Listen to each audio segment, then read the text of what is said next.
നമുക്ക് അങ്ങനെ അവരെ ഇപ്പൊ നമ്മുടെ പ്രിയപ്പെട്ടവരായിരിക്കും ചിലപ്പോൾ ലഹരിക്ക് അടിമയാവണം.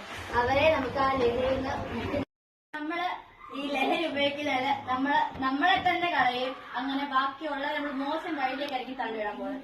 ഇങ്ങനെ ഈ ലഹരി ഉപയോഗിക്കുന്നത് ചിലപ്പോ ലഹരി ഉപയോഗിക്കാൻ നമുക്ക് ആ സെക്കൻഡ് നമുക്ക് ഹാപ്പിനെസ് കിട്ടുമായിരിക്കും. പക്ഷെ അത് കഴിയുമ്പോൾ ഇത് കിട്ടാതെ വരുന്ന സമയത്തുണ്ടല്ലോ അത് സ്ട്രഗിൾ ആയിരിക്കും. നിങ്ങളും എന്തായാലും കഷ്ടപ്പെടും.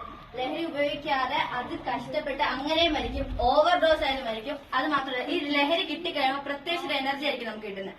ആ എനർജിയില് ഇപ്പോ എല്ലാരും കേൾക്കുന്ന പോലെ അമ്മയെ കൊന്നു, അച്ഛനെ കൊന്നു, സഹോദരി, അങ്ങനെ എല്ലാരെയും കൊല്ല, അല്ലെങ്കിൽ ഇപ്പോ അങ്ങനെ കുറെ ഇപ്പോ മർഡർ, റേപ്പ് അതൊക്കെ ഇപ്പോ ഭയങ്കര ക്രിമിനലായിട്ട് കൂടി വരുന്നതാണ്. കാരണം ഇപ്രാവശ്യത്തെ നമ്മുടെ ഒരു ഇൻഡെക്സ് നോക്കുമ്പോ ക്രിമിനൽ റേറ്റ് 10,000 പെർ ഡേ ഇന്ത്യയിൽ 10,000+ ആണ്.